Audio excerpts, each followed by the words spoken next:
Cualquier tipo de contienda, desde una partida de ajedrez hasta una guerra mundial, anticipar los movimientos rivales puede llegar a constituir una ventaja determinante. No en vano, las potencias beligerantes suelen invertir grandes recursos en servicios de inteligencia e información. En esta entrega les narramos un hecho icónico de contraespionaje que bien pudo cambiar el curso de la Segunda Guerra Mundial.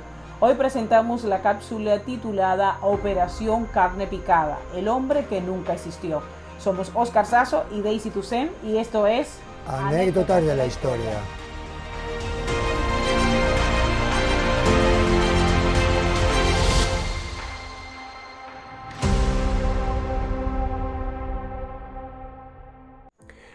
Primero demos un poco de contexto histórico al incidente. Desde que estalló la Segunda Guerra Mundial, el avance alemán en Europa fue imparable. Italia lo secundaba y Japón en Asia hacía otro tanto. En suma, el mundo asistía desconcertado a la agresiva expansión de las potencias del eje sin que nadie pudiera hacer frente a su espectacular despliegue. Los países aliados tardaron en reaccionar, pero finalmente comenzaron a elaborar alianzas y estrategias para tratar de frenar su agresiva expansión. Francia no fue una excepción, ni aún activando a todas sus fuerzas armadas pudo resistir al imparable ejército alemán, de manera que los franceses vieron con incredulidad y espanto cómo el 23 de junio de 1940 los alemanes tomaban París y a continuación el resto del territorio galo, a excepción de la llamada Francia de Vichy, una zona controlada por el mariscal Pétain, colaboracionista nazi. En poco tiempo casi toda Europa caía a sus pies. La ciudad de Casablanca, perteneciente entonces al protectorado francés de Marruecos, se convirtió por aquel tiempo en un lugar muy concurrido por europeos que pretendían conseguir visados para viajar a Lisboa como puente hacia Estados Unidos y a otros destinos. Y aunque había autoridades civiles francesas todavía, estas estaban sometidas a las fuerzas alemanas de ocupación. Muchos recordarán la legendaria película Casablanca, en la que en el café de Rick confluía toda la fauna migratoria. Humphrey Bogart, que era el propietario del café y excombatiente de la Guerra Civil Española como voluntario en las Brigadas Internacionales, Ilsa, que era Ingrid Bergman, antigua novia que le rompió el corazón en París al principio de la ocupación, el mundo se derrumba y nosotros nos enamoramos. Y Laszlo, su esposo, reaparecido, que era un importante activista húngaro de la resistencia. El conflicto amoroso entre los tres estaba enmarcado en la activa ciudad de Casablanca con el trasfondo de la Segunda Guerra Mundial, una joya. Entonces, en noviembre de 1942 se produjo la batalla naval de Casablanca entre la Francia de Vichy y fuerzas estadounidenses, quienes terminaron recuperando la ciudad para los aliados como parte de otros desembarcos en el norte de África que servirían de base para luego acceder a su primer objetivo, que era la isla de Sicilia, en lo que llamaron la Operación Husky, y seguir avanzando por la península itálica hacia el norte. Pero para ello necesitaban hacer una maniobra de distracción que hiciera pensar a los alemanes que sería otro el acceso. Entre el 14 y el 24 de enero de 1942 se celebró la trascendente conferencia de Casablanca. Entre las fuerzas aliadas fueron líderes como Winston Churchill, Franklin Delano Roosevelt o Charles de Gaulle. Stalin no pudo ir. Las fuerzas del eje entonces comenzaban a dar muestras de desgaste con la campaña de Rusia, precisamente, por lo que los aliados decidieron aprovechar el momento para generar un masivo desembarco desde el sur de Italia, una vez que estuvieran controladas varias plazas en el norte de África. Estaban tan determinados que no aceptaban otra cosa que no fuera la rendición incondicional de Alemania. Pues bien, en ese mismo escenario se gestó la operación Mincemeat o carne picada. La idea era hacer pensar a Alemania que el desembarco se haría por Grecia, península que daba acceso al área de los Balcanes, zona vital para Alemania por sus importantes recursos petrolíferos, razón por la que la presencia aliada allí pondría en una situación difícil al ejército de Hitler.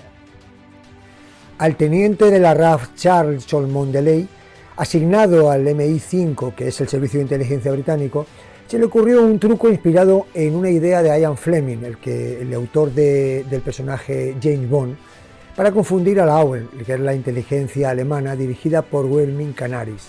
Se trataba de montar una pista falsa, El oficial británico Evan Montalview, líder de un grupo de contraespionaje que le llamaron el Comité de los 20, debía confeccionar un plan lo suficientemente verosímil como para que lo creyera la suspicaz inteligencia alemana. Primero debían contar con el cadáver de un supuesto oficial aliado muerto en un accidente de aviación y que apareciera ahogado, con documentación muy relevante, la cual esperaban que llegara a manos de los alemanes. El mismo Montague, con humor flemático, le llamó Operación Smith, carne picada. El cuerpo, con las características de un oficial británico, fue proveído por el Hospital San Pancras. Al parecer era de un indigente sin familia, presuntamente envenenado con matarratas, el cual refrigeraron en un cajón de hielo.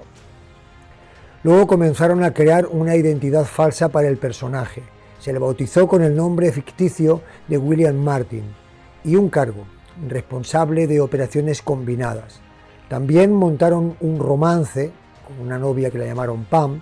En su cartera incluso metieron algunas cartas de amor, la foto de un oficial que prestó su imagen de manera voluntaria e incluso 2 entradas de cine de aquella época y un recibo de la compra de un anillo de compromiso. Todo con el fin de que la inteligencia alemana la celada le pareciera del todo creíble, del todo verosímil. El supuesto oficial ahogado llevaría un maletín amarrado a su muñeca con una cadena y dentro documentos ultrasecretos firmados por Sir Archibald Knight, segundo jefe de Estado Mayor con destino a Sir Harold Alexander, comandante británico de los ejércitos en el norte de África, comunicándole que harían creer a los alemanes que el desembarco sería por Sicilia cuando en realidad se haría por Grecia.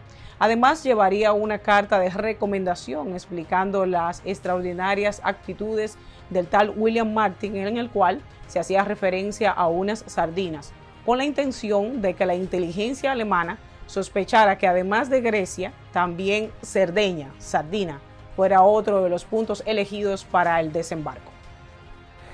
Una vez estuvieron todos los documentos debidamente sellados, firmados y lacrados, el cuerpo refrigerado fue subido a un camión rumbo a Escocia, donde fue introducido en el submarino HMS Seraph, que zarparía el 19 de abril de 1943 hacia las costas de Huelva en el sur de España, donde fue depositado, tras colocarle un chaleco salvavidas para asegurar su flotabilidad y con la esperanza de que la corriente le arrastrara hacia la playa. La elección de este país se hizo por la afinidad ideológica entre el régimen de Franco y los países del Eje. Por otro lado, una red de espías alemanes campaban por entonces libremente por la España franquista, lo que daba más probabilidad de que se enteraran del hallazgo en cuanto se produjera y alertaran a la inteligencia germana. El plan comenzó a fluir cuando un pescador de la zona llamado José Antonio Rey María encontró el cadáver uniformado cerca de la playa del Portil y rápidamente dio cuenta a la Guardia Civil, haciéndose el procedimiento habitual de levantar el cuerpo y trasladarlo al depósito de cadáveres para realizar la autopsia.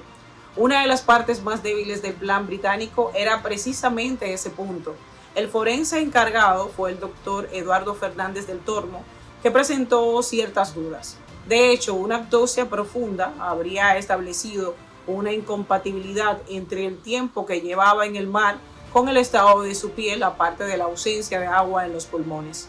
Pero actuó a favor de los aliados el terrible hedor del ahogado y el hecho de que el espía alemán Adolf Klaus se enterara de tan importante hallazgo y dejara de interesar el cuerpo para tratar por todos los medios de hacerse con la documentación del maletín que traía atado.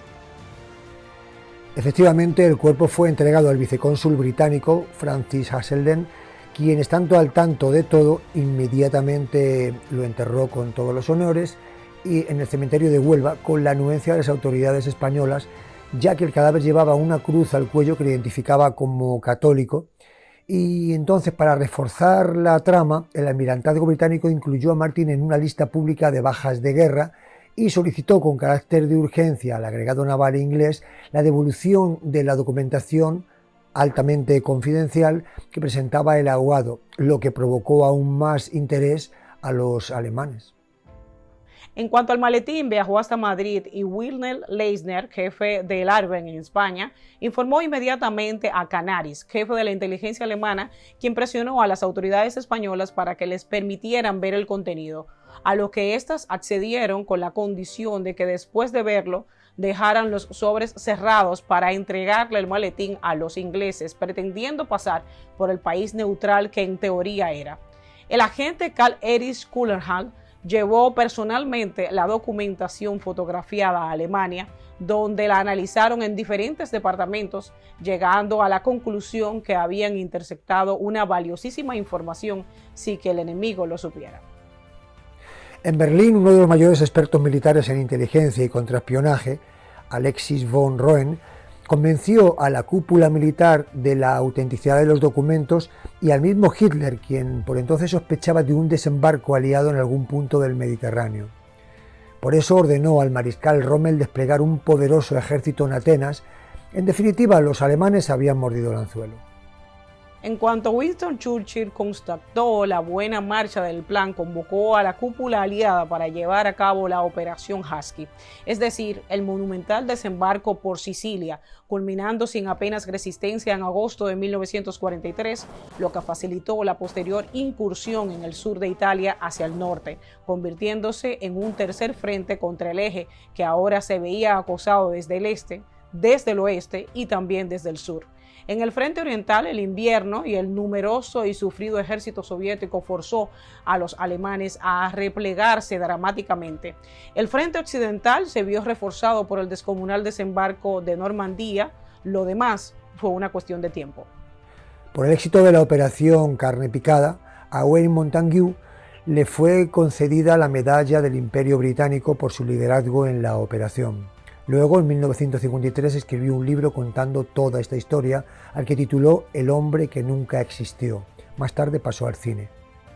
No cabe duda que la astucia y sagacidad de los servicios de inteligencia británicos culminaron con incuestionable éxito una operación que en el momento que se produjo cambió el curso de la guerra, constatando la importancia del contraespionaje como recurso bélico, lo cual recogemos en esta interesante anécdota de la historia.